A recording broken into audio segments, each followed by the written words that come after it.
ಕ್ಷೇತ್ರದ ಶಾಸಕಿ ಶ್ರೀಮತಿ ರೂಪಕಲಾ ಎಂ ಶಶಿಧರ್ ಅವರ ಆದೇಶದಂತೆ ನಗರಸಭಾ ಪೌರಾಯುಕ್ತರಾದ ಪವನ್ ಕುಮಾರ್ ಅವರ ಸಹಕಾರದಿಂದ ಎಸ್ಎಫ್ಸಿ ಅನುದಾನದ ಅಡಿಯಲ್ಲಿ ಸುಮಾರು 50 ಲಕ್ಷ ರು ವೆಚ್ಚದಲ್ಲಿ ನಗರದ ಸಲ್ಡಾನಾ ವೃತ್ತದಿಂದ ಸಿಮೆಂಟರಿ ಬ್ಲಾಕ್ವರೆಗೆ ರಸ್ತೆ ಡಾಂಬರೀಕರಣ ಮಾಡಲಾಯಿತು. ಇಂದು ಕ್ಷೇತ್ರದ ಶಾಸಕರು ಸ್ಥಳಕ್ಕೆ ಭೇಟಿ ನೀಡಿ ಕಾಮಗಾರಿಯನ್ನು ಪರಿಶೀಲಿಸಿದರು. ಈ ಸಂದರ್ಭದಲ್ಲಿ ನಗರಸಭಾ ಸಿಬ್ಬಂದಿ ಹಾಗೂ ಸದಸ್ಯರು ಹಾಜರಿದ್ದರು. 12 ಇಯರ್ಸ್ ಇರಲಿಲ್ಲ, ಆದರೆ ಏನೋ ಈ 3 ಮಂತ್ಸ್ ನನಗೆ ಒಂದು ಕೆಲಸ ಕೊಟ್ಟರು ಆ ಸೋಷಿಯಲ್ ಮೀಡಿಯಾ ಅಲ್ಲಿ ಗೊತ್ತಿಲ್ಲ. 12 ಇಯರ್ಸ್ ಹೆಂಗೆ ಸೈಲೆಂಟ್ ಆಗಿದ್ರು ಗೊತ್ತಿಲ್ಲ. ಮುಂಚೆನೇ ಇವರು ಅದನ್ನು ರಿಮೈಂಡ್ ಮಾಡಿದ್ರೆ 10 ಇಯರ್ಸ್ ಸೈಲೆಂಟ್ ಆಗಿದ್ದಾರೆ ಅಂದರೆ ಅವ್ರ ಇನ್ನೋಸೆನ್ಸಾ ನನಗೆ ಗೊತ್ತಿಲ್ಲ. ಅವ್ರಿಗೆ ಏನು ಇನ್ನೋಸೆನ್ಸ್ ಇದೆ, ಯಾಕೆ ಆ ಥರ ಇದ್ರು ಗೊತ್ತಿಲ್ಲ. ಇಲ್ಲ, ನಾವಂತೂ ಸುದ್ದಿ ಮಾಡಿದ್ವಿ. ನಾವು ಫಂಡ್ಸ್ನ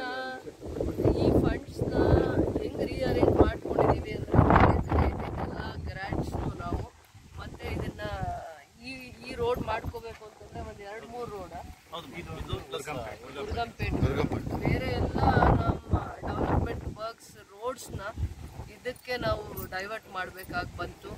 ಎಲ್ಲಿ ವರ್ಸ್ಟ್ ಕಂಡೀಷನ್ ಇದೆ. ರೈನಿ ಸೀಸನಲ್ಲಂತೂ ಇನ್ನೂ ತುಂಬ ಕಷ್ಟ ಆಗ್ತಾ ಇತ್ತು. ಈಗ ಒಂದು ಬರಿಯಲ್ ಗ್ರೌಂಡ್ ಹತ್ರ 5-6 ವಾರ್ಡ್ಗೆ ಇದು ಕನೆಕ್ಟಿವಿಟಿ ಇತ್ತು. ಮೈನಿಂಗ್ ಏರಿಯಾ ಭಾಳ ಸತಿ ಪಬ್ಲಿಕ್ದು ಎಲ್ಲ ರೀತಿಯ ಒಂದು ಕಮೆಂಟ್ಸ್ ಇತ್ತು. ಅದರಲ್ಲಿ ಪಬ್ಲಿಕ್ದು ಭಾಳ ರಿಕ್ವೆಸ್ಟ್ ಕೂಡ ಇತ್ತು ನೋಡಿ. ಬಟ್ ಆಗ ನಾನು ಇದ್ರ ಹಿಸ್ಟ್ರಿ ತೊಗೊಂಡಾಗ 12 ಇಯರ್ಸ್ ಹಿಂದೆಯಿಂದನೂ ರೋಡ್ ಇರಲಿಲ್ಲ ಅಂತ ಆಮೇಲೆ ನಮಗೂ ಗೊತ್ತಾಯಿತು. ನಾವೆಲ್ಲ ಮೇನ್ ರೋಡ್ಸ್ನ ಕಾನ್ಸಂಟ್ರೇಟ್ ಮಾಡ್ತಾ ಇದ್ವಿ. ವಾರ್ಡ್ ಒಳಗಡೆ ಇರುವಂಥ ರೋಡ್ಸು ಕೌನ್ಸಿಲರ್ಸ್ ಏನು ರಿಕ್ವೆಸ್ಟ್ ಕೊಡ್ತಾಯಿದ್ರು ಅದಕ್ಕೆ ಸ್ಟಿಕ್ ಆನ್ ಆಗಿರ್ತಾ ಇದ್ವಿ. ನಾನಾಗಲಿ, ಕಮಿಷನರ್ ಆಗಲಿ, ನಗರಸಭೆ ಅಧ್ಯಕ್ಷರಾಗಲಿ ಏನು ಪ್ರಪೋಸಲ್ಸ್ ಕೊಡ್ತಾರೆ ಅದು ಬಿಟ್ಟು ಬೇರೆ ಯಾವುದೂ ತಗೋತಿರ್ಲಿಲ್ಲ. But at the end of the day ನಮ್ಗೆ ಇದನ್ನು ಅಟ್ ಎನಿ ಕಾಸ್ಟ್ ಮಾಡಲೇಬೇಕು ಅನ್ನೋ ಮಟ್ಟಕ್ಕೆ ಬಂತು. ಯಾಕಂದರೆ ನಮಗೂ ಕೂಡ ಅನ್ನಿಸ್ತು ಇದ್ರ ರಿಕ್ವೈರ್ಮೆಂಟ್ ಇದೆ ಅಂತಂದ್ಬಿಟ್ಟು. ಸೊ ನನ್ನ ಕೆಲಸ ಮಾಡಾದ್ಮೇಲೆ ಇದಕ್ಕೆ ಟೆಂಡರ್ ಫ್ಲೋಟ್ ಮಾಡಾದ್ಮೇಲೆ ಇದಕ್ಕೆ 1 ಕೋಟಿ ಗ್ರ್ಯಾಂಟ್ನ ನಾವು ರಿಲೀಸ್ ಮಾಡಿಕೊಂಡು ರೆಡಿ ಇಟ್ಕೊಂಡ್ಮೇಲೆ ಕಮೆಂಟ್ಸ್ ಜಾಸ್ತಿ ಮಾಡಿದ್ರು. ಸೋಷಿಯಲ್ ಮೀಡಿಯಾ ಆಗಿರ್ಬೋದು, ನೀವು ಮೀಡಿಯಾ ಯೂಟ್ಯೂಬ್ ಅವ್ರು ಇರ್ಬೋದು. ದುಡ್ಡು ನಾವು ರಿಲೀಸ್ ಮಾಡಿ ಟೆಂಡರ್ ಕರ್ಕೊಂಡು ಬೇರೆ ಕೆಲಸ ಎಲ್ಲ ಸ್ಟಾಪ್ ಮಾಡಿ ಈ ಕೆಲಸ ಮಾಡಿಸ್ತೀವಿ ಇನ್ 1 ಮಂತಲ್ಲಿ ಅಂದಾಗ ಕಮೆಂಟ್ಸ್ ಜಾಸ್ತಿ ಆಯಿತು. 10 ಇಯರ್ಸ್ ಇದ್ದಿದ್ದು ಪೇಷನ್ಸ್ ಎಲ್ಲೋಯ್ತು ನಿಮಗೆ ಅಂತಾನೆ ನನಗೆ ಗೊತ್ತಾಗಲಿಲ್ಲ. ನಾನು ಕೆಲಸ ಮಾಡ್ತಿದ್ದೀನಿ, ನನ್ನ ಮೇಲೆ ಕೋಪ ತೋರಿಸ್ತೀರಾ. ಎಲ್ಲಾದರೂ ಆಗಲಿ ನೋಡಿ, 1 ಡೇ ಕೂಡ ನಾನು ಎಲ್ಲಾದರೂ ಇರ್ತೀನ ಕೆಲಸ ಮಾಡಿದೆ ಅಥವಾ ಇಲ್ಲಿಲ್ಲ ಅಂದರೆ ಗೌರ್ಮೆಂಟಲ್ಲಿ ಯಾವುದೋ ಒಂದು ಕೆಲಸ ತಗೊಂಡ್ಬರುವಂಥ ಪ್ರಯತ್ನ ಮಾಡ್ತಾ ಇರ್ತೀನಿ. ಯಾಕೆ ಗೊತ್ತಿಲ್ಲ, ಅರ್ಥ ಮಾಡ್ಕೊಳ್ಳೋವಂಥ ವಿಚಾರದಲ್ಲಿ ಒದ್ದಾಡ್ತಾ ಇರ್ತೀರಾ ಅಂತ ಗೊತ್ತಿಲ್ಲ. ಕೌನ್ಸಿಲರ್ಸ್ ಕೆಲಸನೂ ಮಾಡೋವಂಥ ಮಟ್ಟಕ್ಕೆ ಇಳಿದ್ಬಿಟ್ಟಿದ್ದೀನಿ ಇವಾಗ.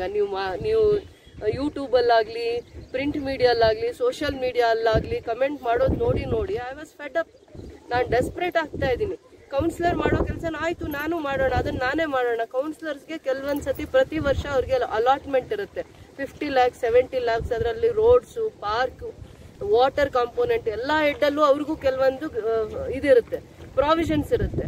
ಸೊ ಅವರು ವಾರ್ಡ್ ಒಳಗಡೆ ಯಾವ್ದು ಬೇಕು, ವಾರ್ಡ್ ಆಚೆ ಯಾವ್ದು ಬೇಕು ಅದನ್ನು ಅವರು ಆ ಇಂಪಾರ್ಟೆನ್ಸ್ ಮೇಲೆ ಅವರು ಪ್ಲ್ಯಾನ್ ಮಾಡಿಕೊಂಡು 2-3 ಜನ ಕೌನ್ಸಿಲರ್ಸು ಸೀರಿಯಸ್ ಆಗಿ ತಗೋಬೇಕು ಕೆಲವೊಂದು ರೋಡ್ಸ್ ಎಲ್ಲ. 12 ಇಯರ್ಸ್ ಮೋರ್ ದೆನ್ 12 ಇಯರ್ಸ್ ಸುಮ್ಮನೆ ಇದ್ದಿದ್ದಾರೆ. ಗೊತ್ತಿಲ್ಲ ಏನು ಫಂಡ್ಸ್ ಅವೈಲೇಬಿಲಿಟಿ ಇತ್ತು ಹಿಂದೆ ಗೊತ್ತಿಲ್ಲ. ಬಟ್ ಈ ಸಂದರ್ಭದಲ್ಲಿ ಯಾರು ಏನೇ ಮಾತಾಡಲಿ, ನನಗೆ ನಗರ ಭಾಗದಲ್ಲಿ ವಾರ್ಡ್ಸ್ ಒಳಗಡೆ ಎರಡೂ ಕೂಡ ಸೈಮಲ್ಟೇನಿಯಸ್ ಆಗಿ ಕೆಲಸ ಮಾಡಬೇಕು. ಕೌನ್ಸಿಲರ್ಸ್ಗೆ ಗೊತ್ತಾಗುತ್ತೋ ಇಲ್ವೋ, that is secondary, that is my part of work ಅಂತ ನಾನು ಅಕ್ಸೆಪ್ಟ್ ಮಾಡ್ತಾ ಇದ್ದೀನಿ. ಯಾವುದು ಇಂಪಾರ್ಟೆಂಟ್ ಇದೆ, ಯಾವುದು ರಿಕ್ವೈರ್ಮೆಂಟ್ ಇದೆ, so I will take my clear stand ಅಂತ ಹೇಳ್ತಾ ಇದ್ದೀನಿ. ಸೊ ಎಲ್ಲ ಅಫಿಷಿಯಲ್ಸ್ಗೂ ಕೂಡ ಎಲ್ಲೆಲ್ಲಿ ಇದರ ಅವಶ್ಯಕತೆ ಇದೆ, ಇಂಪಾರ್ಟೆನ್ಸ್ ಇದೆ, ಪ್ರಿಯಾರಿಟಿಯಲ್ಲಿ ಆ ಕೆಲಸ ತಗೊಳ್ಳೋಣ ಅಂತ ನಾವು ಅವ್ರಿಗೂ ಕೂಡ ಏನು ನಮ್ಗೆ ಈ ಸತಿ 15 ಫೈನಾನ್ಸು ನಗರೋತ್ಥಾನ ಏನೇನು ಗ್ರ್ಯಾಂಟ್ ಬಂದಿದೆ ನಾವೆಲ್ಲ ಅಮೌಂಟ್ನು ಇದೇ ಥರ ಕೆಲಸಕ್ಕೆ ಡೈವರ್ಟ್ ಮಾಡ್ತಾ ಇದ್ದೀವಿ ಅಂತ ಹೇಳ್ತಾ, ಇತ್ತೀಚಿನ ದಿನಗಳಲ್ಲಿ ಭಾಳ ಕಮೆಂಟ್ ಮಾಡ್ಬಿಟ್ರಪ್ಪ, ತುಂಬ ಕಷ್ಟ ಆಗೋಯ್ತು. ಇದು ರೋಡು ನಿಮಗೆ 50 lakhs ಫಸ್ಟು ನಿನ್ನೆ BM ಹಾಕಿದ್ದಾರೆ, ಇವತ್ತು BC ಹಾಕಿ ರೋಲರ್ ಮಾಡ್ತಾ ಇದ್ದಾರೆ. ಇದು ಆಲ್ಮೋಸ್ಟ್ ನಿಮಗೆ 5 to 10 years ಮೇಂಟೆನೆನ್ಸ್ ಪ್ರಾಬ್ಲಮ್ ಬರಲ್ಲ. At least minimum 5 years maintenance problem ಬರಲ್ಲ. ಮತ್ತು ನಾವು ಸೈಡ್ಸ್ನು ಕೂಡ ಗ್ರಾವೆಲ್ ಹಾಕಿ ಇನ್ನೂ ಸ್ವಲ್ಪ ಇದು ಸ್ಟ್ರೆಂಥನ್ ಮಾಡಿ ಅಂತ ಹೇಳಿದ್ದೀವಿ ಅವರು ಕಾಂಟ್ರಾಕ್ಟ್ರಿಗೆ. ಸೊ ಟೆಂಡರ್ ಫ್ಲೋಟ್ ಆಗಿದ ತಕ್ಷಣ ಫಸ್ಟ್ ಪರ್ಸನ್ ಅವ್ರ ಹತ್ರ ಕೆಲಸ ತೊಗೊಂಡಿದ್ದೀವಿ.